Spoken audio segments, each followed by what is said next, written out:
तथ्य यहाँ ख्यापित करना चाहता हूँ सबके हित की भावना से कि अगर कोई हिंदू पेट और परिवार से कुछ ऊपर उठता है, अपनी मान्यता में उदात्त भाव को सन्निविष्ट होने देता है, तब उसके सामने एक विचित्र खाई घाटी आती है जिसमें वह चकनाचूर हो ही जाता है। प्रायः मान के चपेट में वो आ जाता है। तो क्या अर्थ हुआ? भाव यह हुआ कि पेट और परिवार, हाय धन हाय जन, इस तक व्यक्ति सीमित है। धन जन से ऊपर कुछ उठे, उदात्त भावना को अपनावे तो मान के चपेट में, मान के गर्त में जाकर पड़ जाता है। कदाचित कोई माई का लाल मान के गर्त से भी ऊपर उठ जाए, तब किसी न किसी संस्था के गर्त में जाकर फंस जाता है। हमारी संस्था को ही सारा श्रेय मिले, वही ठेकेदार के रूप में काम करे और अन्य संस्थाओं के दमन इत्यादि में वह जुट जाता है। कदाचित कोई व्यक्ति संस्था के गर्त में भी न डूबे, तब जाकर उसके सामने एक विचित्र घाटी आती है। वेदादि शास्त्रों का विधिवत अध्ययन न होने के कारण, अंग्रेज़ों की कूटनीति के कारण, गुरुकुल की प्रशस्त शिक्षा प्रणाली का विलोप होने के कारण, नीति अध्यात्म से विहीन शिक्षा पद्धति क्रियान्वित होने के कारण जो करना चाहता है उसके ठीक विपरीत कर बैठता है, क्योंकि अज्ञान रूप गर्त में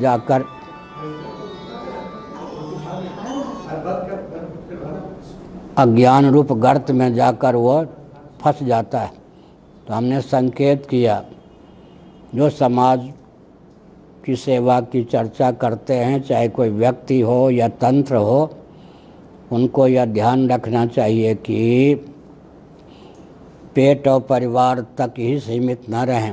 पेट और परिवार की उपेक्षा की बात नहीं की जा रही, लेकिन इन्हीं को गर्त बनाकर इनमें डूब न जाएं। यह तो पशुत्व है। मानव के जीवन में उदात्त भाव होना ही चाहिए। बाद में मान के गर्त में जाकर न डूबें, उससे भी ऊपर उठकर अपने ही संग, अपनी ही संस्था के चपेट में आकर न डूबें। उससे भी ऊपर उठने का अगर प्रयास करें तो अज्ञान के गर्त में जाकर न डूबें। हमें देखने को मिलता है कि या तो व्यक्ति पेट और परिवार तक सीमित है, या फिर मान के गर्त में फंस जाता है, या फिर किसी संस्था विशेष का अभिनिवेश उसको डुबो देता है, अथवा इनसे भी ऊपर उठ गया तो किसी पारदर्शी मनीषी का सानिध्य लाभ न करने के कारण वह अज्ञान के गर्त में फंस जाता है। बहुत ही अपनत्वपूर्वक मैं नेपाल की गाथा यहाँ व्यक्त करना उचित समझता हूँ। नेपाल में पहले प्रांत नहीं, जिला ही थे, अब प्रांत की भी संरचना कर दी गई है। नेपाल की गाथा यह है कि एक एक जिला में कम से कम 10-10 नेता हैं, जिनका यह कहना है कि उन्हीं के नेतृत्व में हिंदू राष्ट्र बने। नेपाल फिर से एक एक नेता के साथ 10-15 व्यक्ति से अधिक नहीं है। इस व्यामोह के कारण, व्यक्तित्व के ख्यापन के कारण नेपाल हिंदू राष्ट्र बने यह उद्देश्य ही नहीं रह गया। नेपाल हिंदू राष्ट्र बने कहने के लिए रह गया। कथनी में नेपाल हिंदू राष्ट्र बने, सारा श्रेय मुझे ही मिले, इस प्रकार नेतृत्व के व्यामोह ने कम्युनिस्टों को शासन करने का बल और वेग प्रदान किया। तो हमने एक संकेत किया है कि पूरा नेपाल मुझे ही श्रेय मिले, मुझे ही श्रेय मिले, बहुनायकवाद के चपेट में पड़कर आज कम्युनिस्टों के गर्त में जाकर फंस गया है। इसी प्रकार भारत की भी स्थिति है। तो मैंने जो कुछ संकेत और संदेश दिया उसका अभिप्राय यह है कि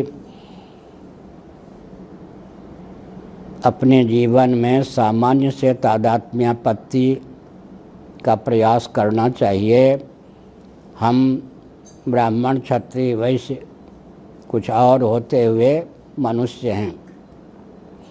केवल ब्राह्मण क्षत्रिय ही नहीं, मनुष्य होते हुए ब्राह्मण आदि हैं, फिर प्राणी होते हुए मनुष्य हैं, फिर परमात्मा के अंश सरीखे हैं। फिर प्रामाणिक रीति से विचार करने पर परमात्मा स्वरूप ही हैं और सारी सृष्टि परमात्मा की अभिव्यक्ति है। इस प्रकार का जब भाव रहता है तब अविद्या, काम और कर्म के चपेट से मुक्त होकर व्यक्ति इतना बलवान होता है कि वह एक होने पर भी लाखों करोड़ों व्यक्तियों के समान सेवा का प्रकल्प क्रियान्वित करता है। एक संकेत और मैं करना चाहता हूँ। निर्धनता या गरीबी के चपेट में पड़कर कोई भिक्षा मांगने के लिए बाध्य न हो। हम तो बचपन के बाबा हैं, बद्रीनाथ से लेकर श्रृंगेरी तक भिक्षा मांग चुके हैं। संन्यास धर्म, ब्रह्म निवृत्ति परायण धर्म को प्रमाण मानकर, कोई गरीबी के कारण नहीं, त्याग की भावना के कारण, वह बात दूसरी है। लेकिन गरीबी से तंग होकर कोई भिक्षावृत्ति के लिए बाध्य न हो। परंतु ध्यान रखने की आवश्यकता है, मन में जो दीनता संकीर्णता होती है वह बाहरी गरीबी का रूप धारण कर लेती है। एक व्यक्ति 2 रोटी मांगता रहता है, 2 रोटी कभी उसको प्राप्त होती है, नहीं भी होती है। 2 गज कपड़े के लिए तरसता रहता है, 2 गज कपड़े उसको प्राप्त होते हैं, नहीं भी प्राप्त होते हैं। लेकिन एक घर का जो मुखिया होता है, 5-7 व्यक्तियों का भरण पोषण करता है, स्वयं भी भूखे नहीं रहता, तो उसमें जो 5-7 व्यक्तियों को पुष्ट करने की, 5-7 व्यक्तियों के पोषण करने की क्षमता आई, उदात्त भावना के कारण आई। एक उदाहरण मैं दिया करता हूँ। गृह मंत्री एक शब्द है। घर में भी पहले देवियाँ जो होती थी गृह मंत्रालय को संभालती थी, गृहिणी इसलिए उनका नाम हुआ करता था। तो घर में भी गृह मंत्रालय होता है, लेकिन एक प्रांत के भी गृह मंत्री होते हैं। शब्द तो वही है, गृह मंत्री, लेकिन प्रांत के गृह मंत्री तब सफल हो पाते हैं जब वो पूरे प्रांत को अपना घर समझें। प्रांत के गृह मंत्री हों और व्यक्तिगत घर को ही भरने का प्रयास करें तो जेल के शिकंजे में बंद हो सकते हैं। शरीर छूटने के बाद भी उनको अधोगति प्राप्त हो सकती है। एक गृह मंत्री वह होता है जो राष्ट्र का होता है। वहाँ पर गृह मंत्री शब्द एक होने पर भी गृह का अर्थ व्यापक हो जाता है, पूरा राष्ट्र। अब कल्पना कीजिए, सप्तद्वीपा पृथ्वी का एक क्षत्र कोई अम्बरीश तरीका राजा हो, उसके मंत्रिमंडल में कोई गृह मंत्री हो, तो वहाँ गृह का अर्थ क्या हो जाएगा? सप्तद्वीपा पृथ्वी गृह का अर्थ होगा, उसका उदात्त भाव कितना होगा। अब एक पूरे 14 भुवनात्मक ब्रह्मांड का कोई गृह मंत्री हो तो गृह का अर्थ कितना व्यापक हो गया। 14 माने 14 भुवनों का ब्रह्मांड वो गृह का अर्थ हो गया। तो ज्यों ज्यों व्यक्ति उदात्त भावना से युक्त होता जाता है त्यों त्यों बाहर भी रिद्धि सिद्धियाँ स्वतः आती जाती हैं। आज देवराज इंद्र के पद पर जो प्रतिष्ठित हैं वो कौन हैं? देवराज इंद्र से नीचे के जितने वैभव हैं, इंद्र पद से, इंद्रलोक से नीचे के जितने वैभव हैं उनसे विरक्त अनासक्त हैं। आज ब्रह्मा जी के पद पर हैं तो कौन हैं? देवराज इंद्र के वैभव से भी जो अनासक्त हैं। त्याग का बल जिसमें जितना होता है वो उतना उदात्त होता जाता है। और अगर हिरण्यगर्भ भी जीव भाव से मुक्त होना चाहें तो कारणोपाधिक परमात्मा से तादात्म्यापन्न होने की उन्हें आवश्यकता होगी। तो हमने एक संकेत किया कि जीवत्व को धीरे धीरे शिथिल करने का प्रयास करना चाहिए। एक भ्रम बहुत विचित्र ढंग से भारत में फैला हुआ है, पूरे विश्व में। भगवद गीता में भगवान श्री कृष्ण चंद्र का वचन है, बलम बलवताम चाहम काम राग विवर्जितम। कामना और राग से शून्य जो बल है वही बल है। ऐसा बल जिनके जीवन में प्रतिष्ठित है वे सचमुच में बलवान हैं। लेकिन अभी लौकिकी गाथा यह है कि काम और राग के चपेट में, गर्त में जो जितना फंसा हुआ है उसको उतना बलवान माना जाता है।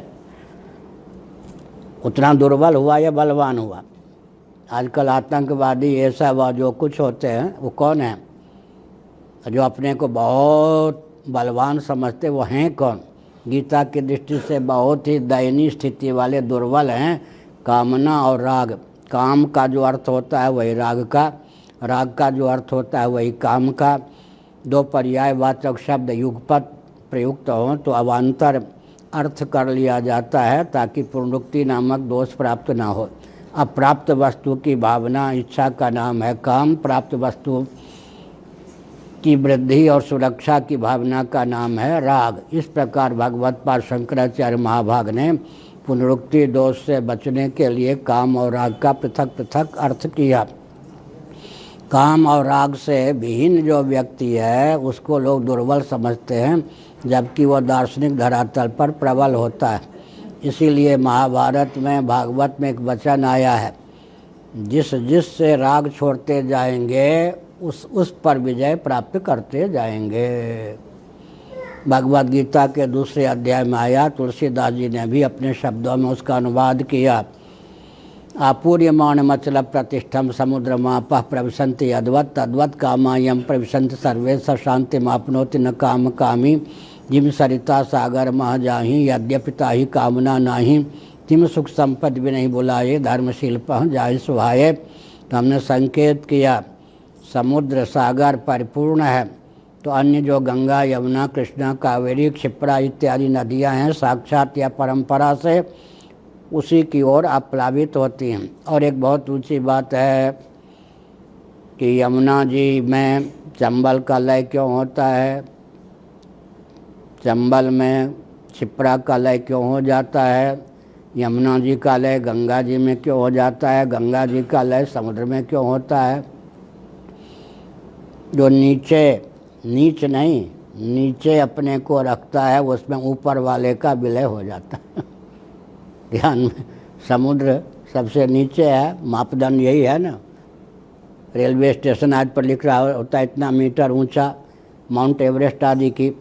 तो जो अहंकार से शून्य होता है, क्या ऊंचाई पर चढ़ने के नाम पर नहीं, समुद्र सबसे नीचे है, इसीलिए गंगा आदि उसमें लीन हो जाती हैं। इसका मतलब ये हुआ कि जो सबका आश्रय हो जाता है, आश्रय तत्व सबसे ऊपर होने पर भी सबसे नीचा लगता है।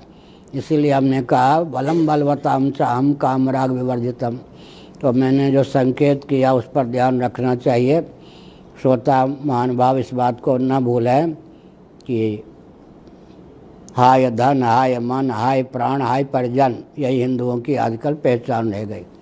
हाय धन, हाय मान, हाय प्राण, हाय परिजन। लेकिन जिन तत्वों की मैंने प्रशंसा की, क्रिश्चियन तंत्र, कम्युनिस्ट तंत्र, मुस्लिम तंत्र, बड़े लाड़ प्यार स्नेह से मैं उन्हें एक संकेत करना चाहता हूँ। कोई भी कदम उठावें तो मानवोचित शील की सीमा में ही, मानवोचित शील की सीमा की धिज्जी उड़ाकर समष्टि अभिमान भी व्यक्ति के पतन में हेतु है। इसलिए भले ही संघ बल किसी के पास हो, लेकिन वह उन्माद के वशीभूत न होकर मानवोचित शील की ही सीमा में ही व्यवहार करना चाहिए। हिंदुओं को मैं एक संकेत करता हूँ गंभीर रीति से। अर्जुन को भगवान श्री कृष्ण ने प्रबोधित करते हुए कहा, अर्जुन जो उदारता अपने अस्तित्व और आदर्श को विलुप्त करने के लिए, खोने के लिए बाध्य करे, गांठ बांध लो कि वह उदारता नहीं, वह उदारता के नाम पर हृदय की तुच्छ क्षुद्र दुर्बलता है। क्षुद्रम हृदय दौर्बल्यम त्यक्तोत्तिष्ठ परम तप।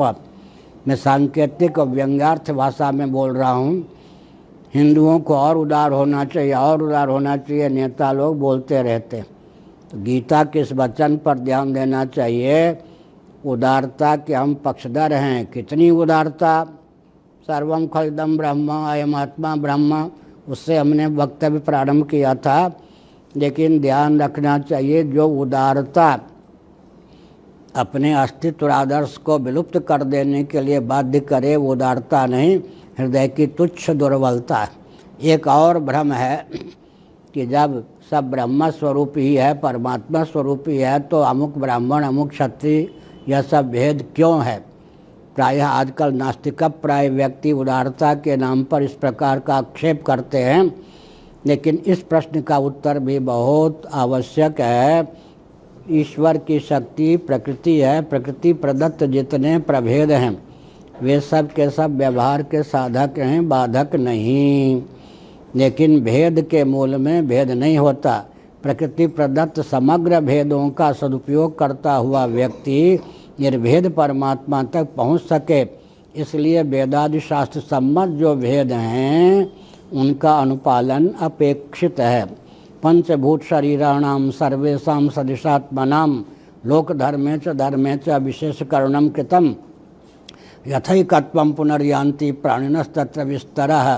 सभी के शरीर पांच भौतिक आत्मा की दृष्टि से एकत्व, फिर भी वर्णगत आश्रमगत भेद इत्यादि जो हैं वे शिक्षा, रक्षा, अर्थ और सेवा के प्रकल्प को संतुलित रखने की भावना से साथ ही साथ सकल द्वैत प्रपंच का भेद प्रपंच का सदुपयोग करता हुआ व्यक्ति निर्भेद परमात्मा तक पहुंच सके। अंत में भगवत पादादि शंकराचार्य महाभाग ने भाष्यों में एक अद्भुत तथ्य ख्यापित किया कि शास्त्र सम्मत भेद को अगर कोई नहीं स्वीकार करता है तो न तो वह भेद का सदुपयोग कर सकता है, न निर्भेद परमात्मा तक पहुंच सकता है।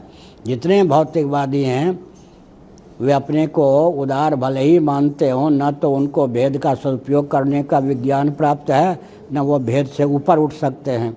नारायण।